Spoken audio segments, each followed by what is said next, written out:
جو آرڈر اللہ نے دیے ہیں ان کی موٹیویشن اور ان کی ترغیب آپ کو مل ہی نہیں سکتی۔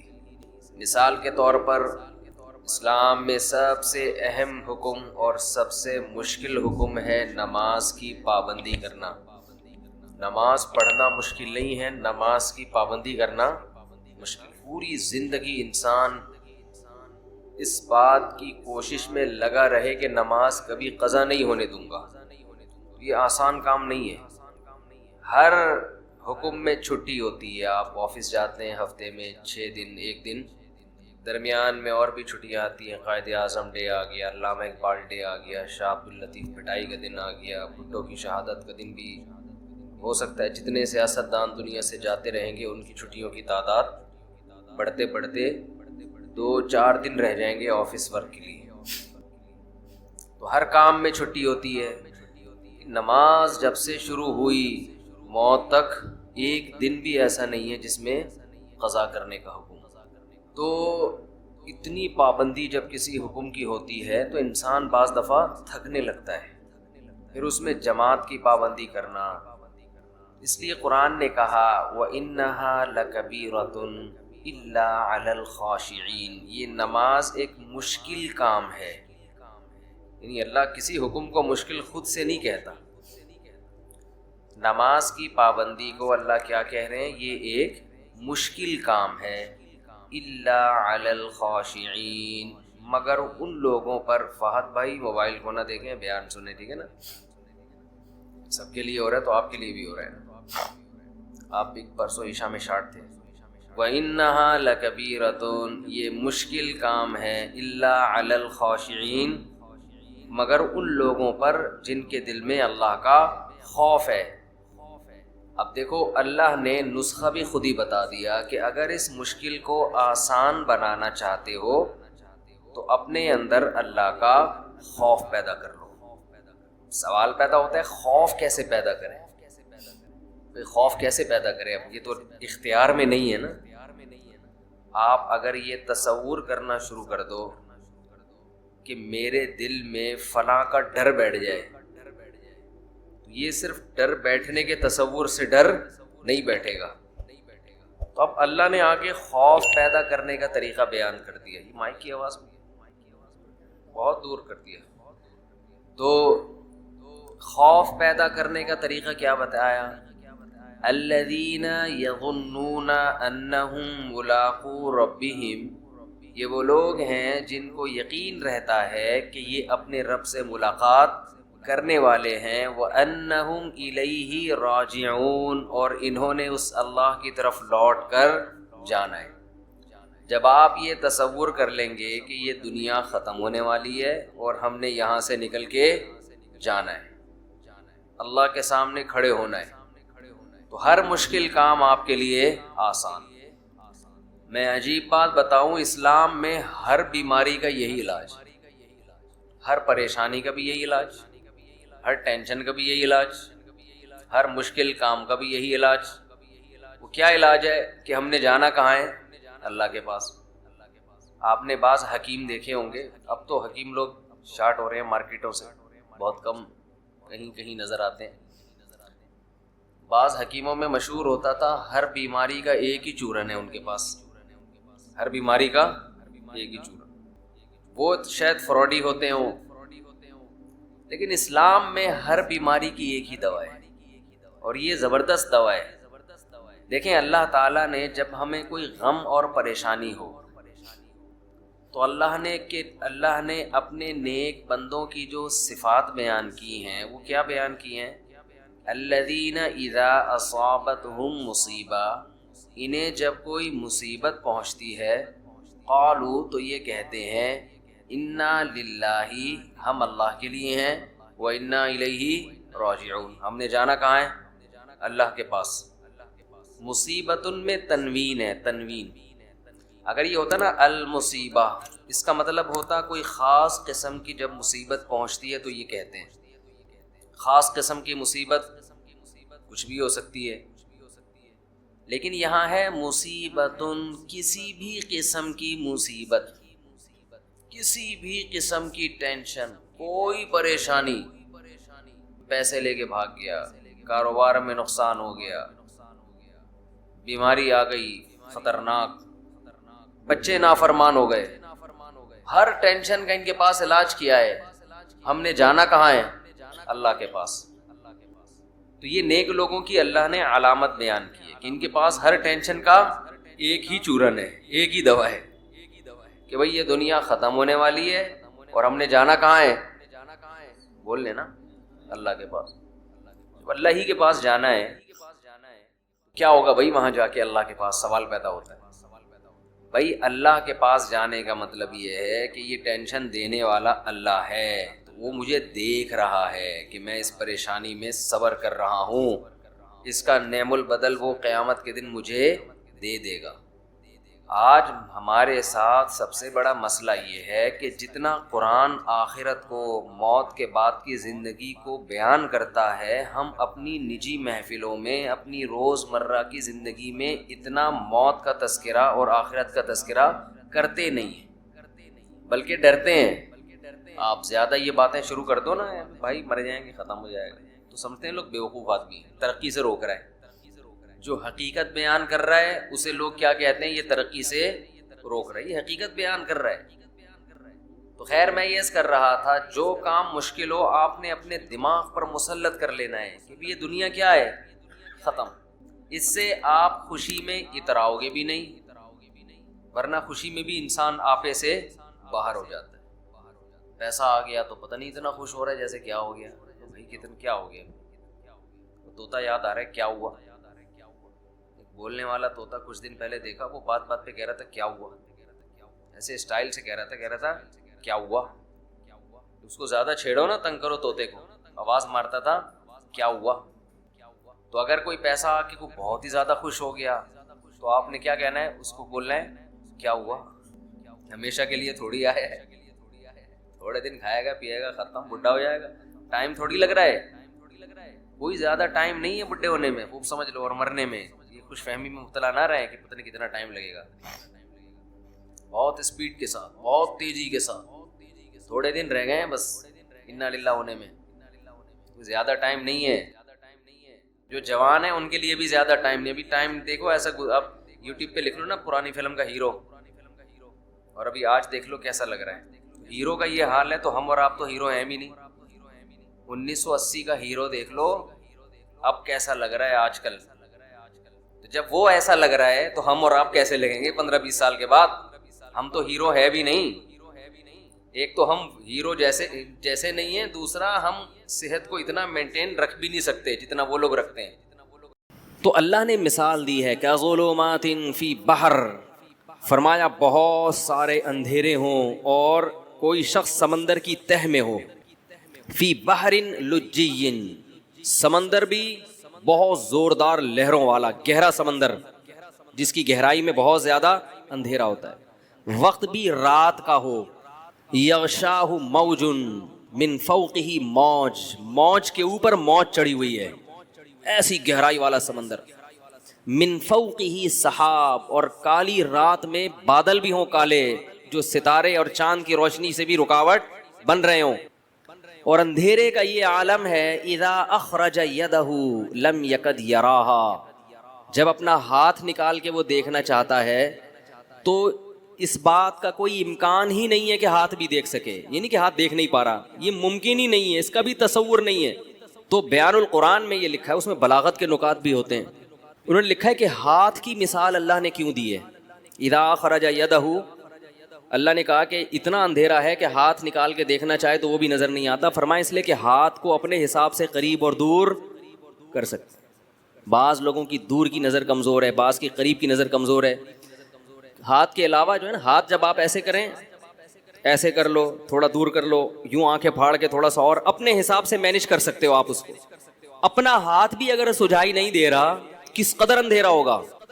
تو اللہ فرماتے ہیں اس شخص کی مثال ہے کس کی؟ جس کے پاس ہدایت کی روشنی نہیں ہے، جیسے یہ حیران سرگردان سفر کرے گا، اب اس کو کیا پتا کہ اگلا قدم میں نے کہاں رکھنا ہے، اگلے قدم میں کھائی ہے یا پھول بچھے ہوئے ہیں یا قالین بچھے ہوئے ہیں، ساری زندگی اسی قسم پرسی میں گزارے گا جو شخص اس کی دل کی حالت کیا ہوگی, دماغ کی حالت کیا ہوگی, کیسی پریشانی ہوگی.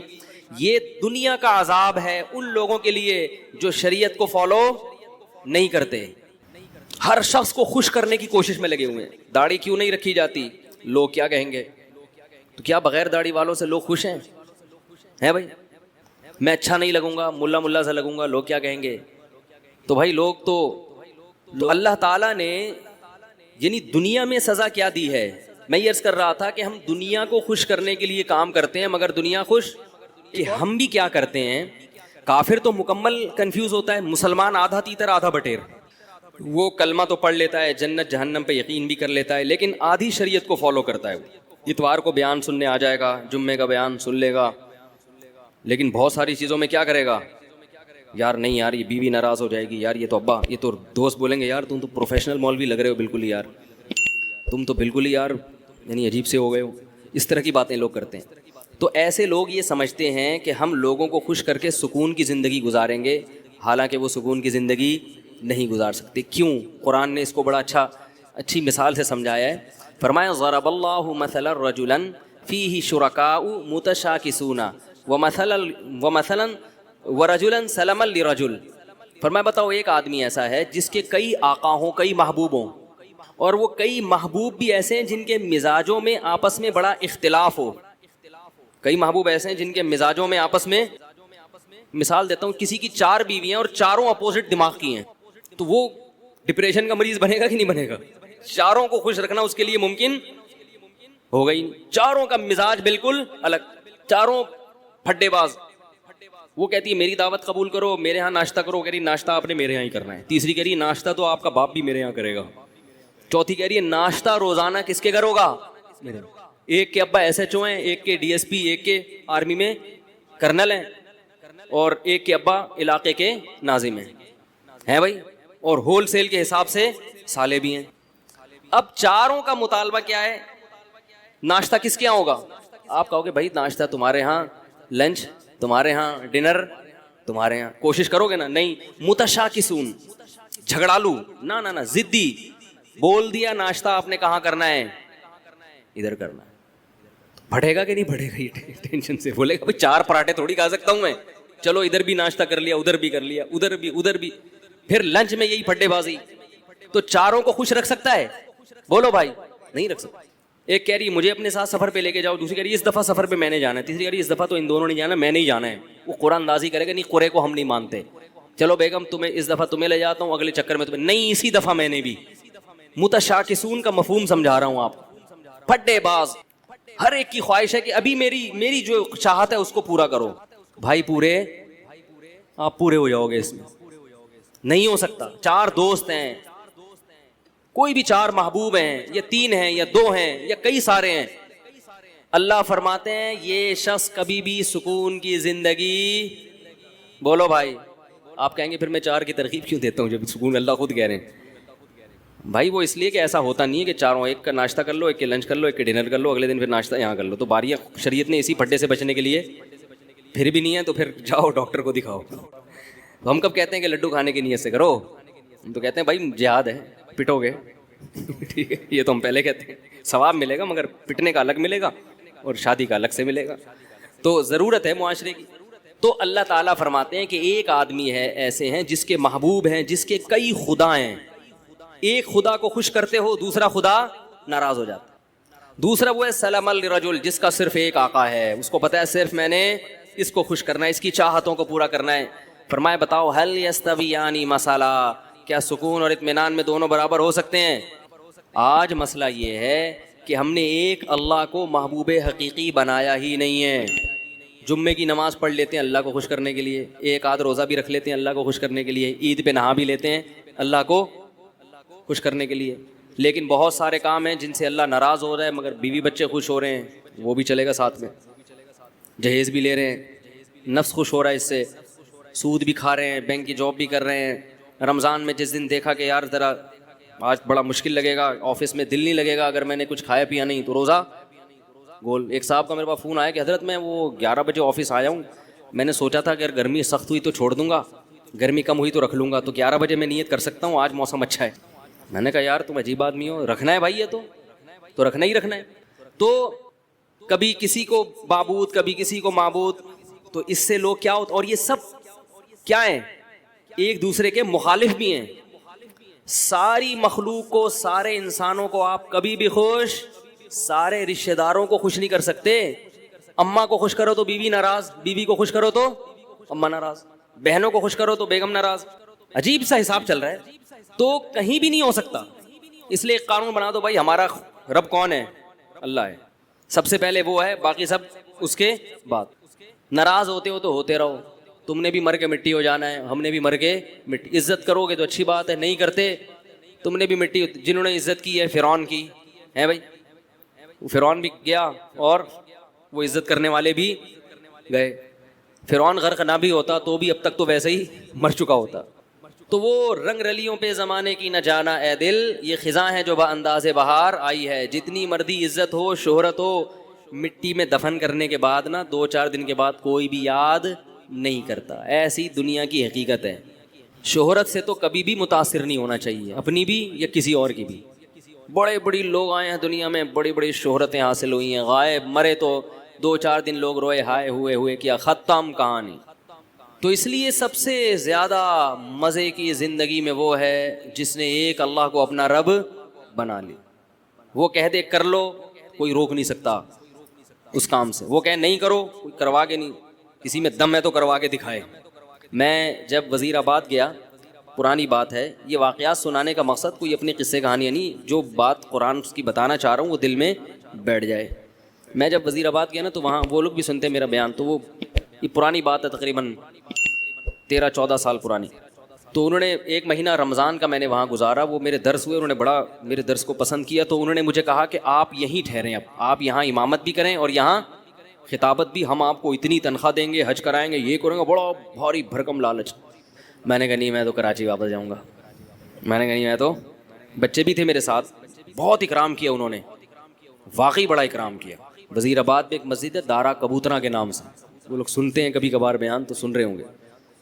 یعنی 1 مہینہ میں نے اپنے گھر سے کھانا, کہتے ہیں 1 مہینہ نہیں کھایا, کوشش کے باوجود کہ بھائی آج ہم زبردستی مقابلے بازی. صبح سحری میں کھڑے ہوتے تھے, یہ دودھ لے کے دہی لے کے, بھائی خود بنانے دو یار, گھر میں عادت خراب ہو جائے گی. نہیں, پھر وہ افطاری میں پھر کھانا, وہ بھائی مزے ہی موجہ ہی موجہ. پنجاب والے ماشاءاللہ کھلانے پلانے میں, کراچی والے بھی کھلاتے ہیں, کہ پنجاب والے کھاتے بھی ہیں نا, تو جو اب وہ اپنے حساب سے پھر کھلاتے ہیں. کراچی والا دھونے والے وہ خود بھی پیٹ بھر جائے گا اس کا, آپ کو بھی وہ سمجھے گا پیٹ بھر گیا, سامنے والے صحتیں نہیں ہیں یہاں پہ. تو اب کیا ہوا ہے کہ وہ روزانہ صبح مجلس ہوتی, میرا درس کے بعد وہ بیٹھتے, بھائی آپ یہاں ٹھہرے, میں کہتا نہیں مجھے جانا ہے وغیرہ وغیرہ. 15 دن انہوں نے زور لگایا, انہوں نے دیکھا ٹکنے کا نام ہی نہیں لے رہا. انہوں نے کہا آپ کو پرابلم کیا ہے؟ میں نے کہا بھائی میں, جو میرے استاذ ہیں, جو میرے شیخ و مرشد ہیں, میں ان کا آدمی ہوں. میں کیا ہوں؟ میں ان کا آدمی ہوں. جب میں مدرسے میں آیا تھا تو میں نے اپنے آپ کو ان کے حوالے, جب اپنی لگام ہم نے ان کے ہاتھ میں پکڑا دی, کیونکہ ان پر اعتماد تھا. ایسے ہی کسی کے ہاتھ میں نہیں لگام پکڑائی جاتی, پہلے ان کو پرکھا اچھی طرح, بھائی ان میں دنیا کی محبت نہیں ہے اور علم بھی ان کا کامل ہے. تو اب ہم بچے ہیں, ہم بجائے اس کے کہ اپنی زندگی کو خود متعین کریں, کسی بڑے کے حوالے کر دو. انہوں نے ہمیں پڑھایا, انہوں نے ہمیں لکھایا. یہ سارا علم جو ہم یہاں آ کے آپ کی خیال کے مطابق موتی بکھیر رہے ہیں, سب ان کی محنت ہے. اب ہمیں پیسوں کی آفر آ رہی ہے تو ہم ان کو ٹاٹا کر کے چلے جائیں, ایسا. تو میں نے کہا کہ ان کو لیٹر لکھیں, وہ اگر مجھے کہیں گے نا کہ یہیں ٹھہرو تو آپ مجھے یہاں سے بھگا کے دکھاؤ. پھر اگر وہ مجھے کہتے ہیں کہ یہ مسجد سے جانا نہیں, تو میں نے کہا پھر آپ مجھے یہاں سے بھگا کے دکھاؤ. اور اگر وہ کہتے ہیں کہ یہاں نہیں رہنا, میں نے کہا آپ زنجیریں باندھ لو, مجھے جیسے موقع ملے گا میں وہ کاٹ کے, بے لگام اونٹ جو ہوتا ہے نا, شتر بے مہار, کبھی ادھر بھاگ رہا ہے کبھی ادھر بھاگ رہا ہے, وہ کسی کام کا نہیں ہوتا. مرکز سے انسان کو ہمیشہ جڑے. پہلے مرکز متعین کرنے میں ٹائم لگا ہے, ایسا نہیں کہ کسی پہ بھی اعتماد کر کے اپنی زندگی کی لگام اس کے ہاتھ میں دے دیا, ایسا نہیں ہے. پرکھنا پڑتا ہے, جانچنا پڑتا ہے. میں نے کہا ہمیں اپنے بڑوں پر الحمدللہ بھرپور اعتماد ہے. 8-10 سال ان کی صحبت میں ہم نے گزارے ہیں. میرا یہ خیال ہے کہ مجھے ان سے زیادہ بہترین لوگ اس دنیا میں مل ہی نہیں سکتے تھے. اللہ نے پتہ نہیں والدین کی کون سی نیکی قبول کی, ایسے لوگوں کے پاس ہمیں پہنچا دیا. تو اس کی برکتیں ہیں, اللہ تعالیٰ ٹوٹا پھوٹا کام لے رہا ہے. تو اس سے دیکھو یہ فائدہ کیا ہوا مجھے, کہ خیالات منتشر نہیں ہو رہے, سکون آ گیا طبیعت میں. بھائی وہ کہیں گے تو کر لیں گے, نہیں کہیں گے تو نہیں کریں گے. ورنہ انسان سوچتا